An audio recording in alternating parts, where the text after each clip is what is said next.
Welcome to 523 week 3. So this week we're moving on to our second LMS, Learning Management System, Edmodo. So we'll be with Edmodo weeks 3 and 4. So hopefully it'll be pretty obvious, but might as well just say it. The goal in having kind of the same platform, different platforms, but same ideas, same objectives, same assignment, is to really be able to compare and contrast these platforms, figure out what you like, what you don't like, what's missing from one, what's extras on the other, those sorts of things. So hopefully, as you dig through Edmodo, the interface will feel different, but what you're asked to do will feel the same, and that should be a cool thing. I've found that many classes, like every assignment's like, wait, what's this assignment? And I find that as a student, so much of my time is spent like, what am I supposed to do with this assignment? So you already did Canvas, right? Like, check, awesome, good work, by the way. Now that you have that, you know what the next 3 assignments are going to be, right? Hopefully you have some content already copied into a Google Doc or a Google Drive folder, and you can just copy and paste some of the basic stuff like your bio, your profile picture, those sorts of things. It'll make some of it go a bit quicker.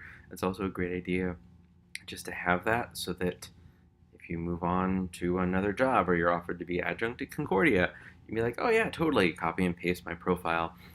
Even for presenting at conferences, they want to have a bio, right? So what's your bio for conferences? I have a Google Doc that's just called Celic Bio, and it has basically everything that I've written for a bio. So sometimes it's one paragraph, sometimes it's 50 words, sometimes it's 30 words, sometimes it's just kind of a whatever, like LMS, like this, a Blackboard page. So I'll just save all of that in a Google Doc so I can copy and paste it. And if it doesn't quite have it, I'll paste it into the Google Doc, kind of zhuzh the Google Doc, and then copy and paste that so that I have kind of every version of my bio, my About Me page in one place. Makes it really easy when that happens. So with Edmodo, I shared it in the announcements. The big thing that I didn't really wrap my head around, and it took me an embarrassingly long time to figure out because I don't use Edmodo often, is I thought about it just as like a regular LMS. Like, here's your assignment, here's the calendar, let me email you, and all that kind of stuff. But it has this whole other side of communities where it kind of feels like a Facebook group. I think the way that the Facebook groups I'm a part of behave, that you join around a topic inside of Edmodo with your Edmodo account, and then you can chat with people. And if you're an instructor in the course and you identify a school, then it automatically suggests you can follow these people. So it's a way to kind of auto add contacts or friends, depending on kind of how you think about contacts on social media. So looking at the week 3 page, there's 3 resources for you. Some articles. There's some great resources that Edmodo Support Center has. So read through that. And then there are 2 things in the discussion board for week 3. One is the actual discussion board, and the prompt is around accessibility. If you haven't really thought about this, it would be worth spending a little bit of time Googling just accessibility web, accessibility LMS, accessibility Edmodo, accessibility Canvas, to figure out what kind of tools there are.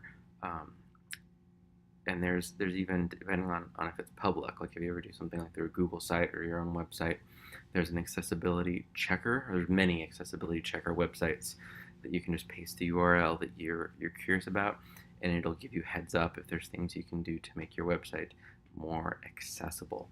I mean, if we just look at color and web design, I should have looked it up beforehand, but like 20% of humans have some sort of color difference. So if you're designing stuff and there's lots of yellows and oranges, if they see the same shade, then they won't be able to read anything on your page. So it'd be worth taking a look at that a little bit. If you come across an accessibility resource that's particularly useful, please share it in that forum.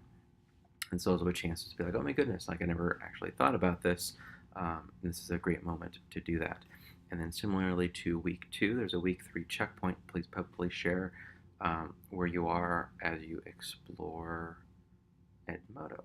What you like, what you don't, what you're wondering about. And with both of these, I try and stay back a little bit. Our class is big enough that you can definitely reach out to each other. It's also just a chance to kind of see where everyone's at. Maybe the kind of thing, if I just had kind of an open work time in face-to-face session, this is what it's trying to kind of emulate. So there's nothing due assignment-wise with that, but there are those two discussion boards. So hopefully you had a great time following along with the hashtag QCUE. Fall Q is Friday and Saturday, and there's a ton of resources that were amazing. So yeah, happy week 3, everybody, and enjoy Edmodo.